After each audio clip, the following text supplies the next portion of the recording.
Video में हम देखने वाले हैं कि पाइथन के अंदर इनपुट और आउटपुट कैसे लिया जाता है और प्रिंट किया जाता है। तो इसके लिए एक फ़ाइल बना लेते हैं।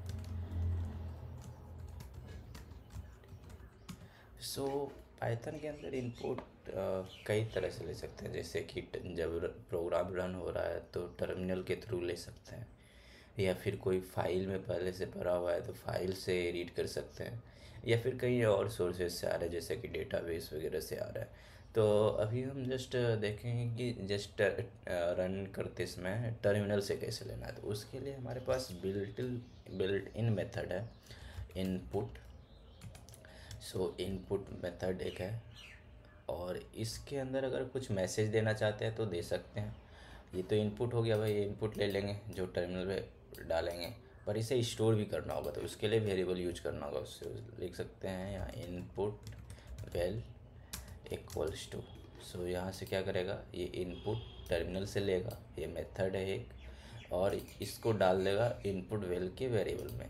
अब आउटपुट जब करना है तो आउटपुट करने के लिए हमारे पास प्रिंट मेथड है, और इसके अंदर डायरेक्टली वैल्यू दे सकते हैं या फिर वेरिएबल दे सकते हैं। तो यहाँ पे देख लेते हैं हम अभी स्टोर किस में किए हैं, वेरिएबल में किया है। इनपुट वेल को प्रिंट कर देते हैं तो ये क्या हो जाएगा, प्रिंट हो जाएगा टर्मिनल में। तो देखते हैं कैसे काम कर रहा है। सेव कर दिए फाइल को, रन करते हैं यहाँ से। सो देख रहा है ये अभी रुका हुआ है प्रोग्राम, यहाँ कर्सर है तो जस्ट 1 इनपुट करते हैं, एंटर प्रेस करेंगे।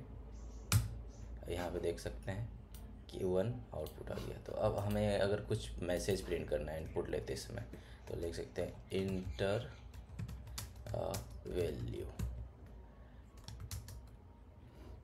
उसके बाद यहाँ पे मैसेज प्रिंट करते हैं, print your entered value is. So यहाँ से क्या आ जाएगा, नए लाइन में ये वाला एंटर्ड वैल्यू प्रिंट हो जाएगा। ये दोनों क्या है, मैसेज है। तो इनपुट लेते समय अगर कुछ मैसेज प्रिंट करना है तो यहाँ स्ट्रिंग के अंदर वो मैसेज पास कर देंगे। ठीक है, सेव करते हैं फाइल को, फिर से रन करते हैं तो इसे क्लियर कर देते हैं, फिर से रन करते हैं प्रोग्राम को। ये क्या बोला, एंटर अ वैल्यू, लेट्स अपना नाम डाल देता है, नेम। ये क्या गया, वैल्यू हो गया। तो योर एंटर्ड वैल्यू इज, उसके बाद नए लाइन में क्या गया, नेम। अब क्या करना है हमें, अगर इसी को डिफरेंट फॉर्मेट में डाल सकते हैं, जैसे कि हम यहाँ एंटर अ वैल्यू डालें तो ये और सेम लाइन में ही इनपुट भी ले रहे हैं। अगर दूसरे लाइन में लेना रहता है, जैसे कि यहाँ एक मैसेज देना उसके बाद फिर नेक्स्ट लाइन में हमें इनपुट डालना, तो उसके लिए क्या कर सकते थे, प्रिंट यूज़ कर सकते थे। पहले प्रिंट यूज़ कर देते तो उसके अंदर मैसेज दे देते, तो यहाँ प्रिंट कर देते पहले use. So your input message, उसके बाद अगर जो वैल्यू लेना था या फिर वैल्यू ले लेते। ठीक है, तो सेव करते हैं फाइल, और यहाँ देख सकते हैं। तो ये क्या बोला, योर इनपुट मैसेज, यहाँ मैसेज है। अब नेक्स्ट लाइन मिलेगा इनपुट 1। सो ये क्या बोला, योर एंटर वैल्यू इज 1।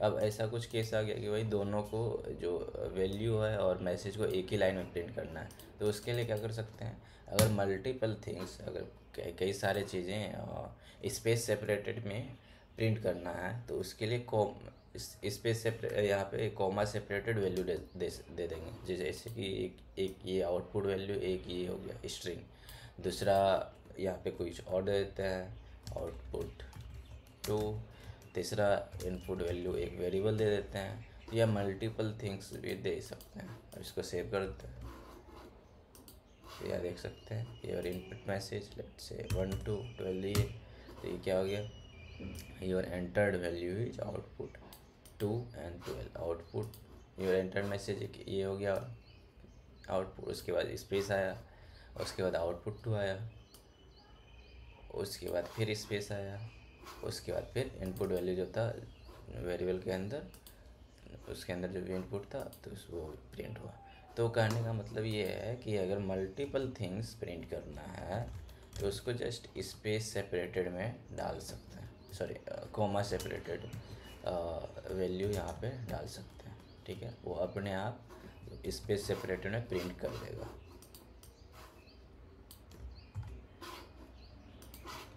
देख सकते हैं 1 2 3 क्या स्पेस सेपरेटेड में आ गया। तो यहाँ पे हमने स्पेस नहीं दिया, 1 2 3 तीन वैल्यू है, यहाँ तीन वैल्यू स्पेस सेपरेटेड में आ गई। अब इसी के कई सारे वेरिएशंस है, जैसे कि इनपुट लेना है, मल्टीपल इनपुट्स लेना है। तो एक तो ये है कि अगर कुछ इस तरह का इनपुट लेना है 1 2 3 और तीन वेरिएबल में स्टोर करना है, तो क्या कर सकता है कि इनपुट कुछ इस तरह से आए 1 2 और 3 और इसे तीन वेरिएबल में स्टोर कर दें, या फिर तीन नए लाइन में इनपुट डाला जाए, जैसे कि 1 उसके बाद 2 उसके बाद 3। तो इस तरह से तीन लाइन में इनपुट डाला जाए तो तीन वेरिएबल में करेंगे। तो उसके लिए क्या क्या हो सकता है कि जैसे कि हमारे पास इन वैल्यूज इक्वल्स टू इनपुट ले लेते हैं, और सेम लाइन में ही अगर आता है तो उसके लिए स्प्लिट मेथड यूज करना होगा। जैसे हमने यहाँ पे 1 2 3 4 एंड 5 ये सारा स्टोर तो हुआ सिंगल वेरिएबल में, पर हमें क्या करना था, ये सबको अलग अलग वेरिएबल में डालना था। तो उसके लिए स्प्लिट मेथड अगर यूज कर लें तो ये क्या हो जाएगा, स्पेस से ब्रेक हो जाएगा। तो ये इनपुट जो था वो इस स्पेस से ब्रेक हो जाएगा और वो एरे रिटर्न करेगा। तो देखते हैं क्या रिटर्न करता है ये 1 2 3। ये क्या हो गया, 1 2 3 तीन वैल्यू था, तो तीनों अलग अलग वेरिएबल में स्टोर हो गया।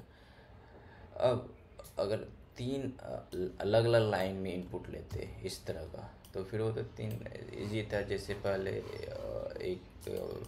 तीन बार इनपुट मेथड को यूज करेंगे और तीन नई लाइन में आ जाएगा। अब आउटपुट के लिए क्या है कि अभी तो हमने देखा कि अगर केवल स्पेस सेपरेटेड आउटपुट चाहिए मल्टीपल वैल्यूज के बीच में, तो इस तरह से कॉमा सेपरेटेड यहाँ से प्रिंट कर देंगे, जैसे प्रिंट 1 2 3। तो ये क्या करेगा, स्पेस सेपरेटेड वैल्यू प्रिंट कर देगा, ठीक है। पर हमें ऐसा कुछ चाहिए था कि कुछ अपने फॉर्मेट में प्रिंट करना है, जैसे कि कोई वेरिएबल है its name equals to name, तो उसके लिए स्ट्रिंग फॉर्मेटिंग आता है एफ करके। सो जैसे प्रिंट एफ, उसके बाद ये डबल कोट्स ली, उसके बाद ली माई नेम इज, यहाँ पे क्या करेंगे डॉलर लेंगे, सॉरी कर्ली ब्रेसेस लेंगे और इसके अंदर वेरिएबल ले लेंगे। तो यहाँ पे अपने को मल्टीपल स्ट्रिंग और या फिर इस तरह से कुछ कॉमा सेपरेटेड स्ट्रिंग को अपेंड नहीं करना था, जस्ट एक ही लेना, एफ से इसको प्रीपेंड करना और डबल जहाँ पे वेरिएबल देना है उसके जगह पे क्या कर्ली ब्रेसेस के अंदर वेरिएबल का नेम दे देंगे। तो उससे क्या होगा कि इस वेरिएबल में जो भी वैल्यू होगा वो उठा के यहाँ पे डाल देगा, ठीक है। तो ये देख लेते हैं, इसे क्लियर कर ले करते हैं स्क्रीन, टर्मिनल को रन करते हैं। माई नेम इज, नेम आ गया, नेम क्या है या वैल्यू है वेरिएबल के अंदर। तो बस इतना ही था इनपुट आउटपुट में, और भी आगे कई कई सारे यूजेज आते हैं इसके, वो बाद में देखेंगे। Thank you.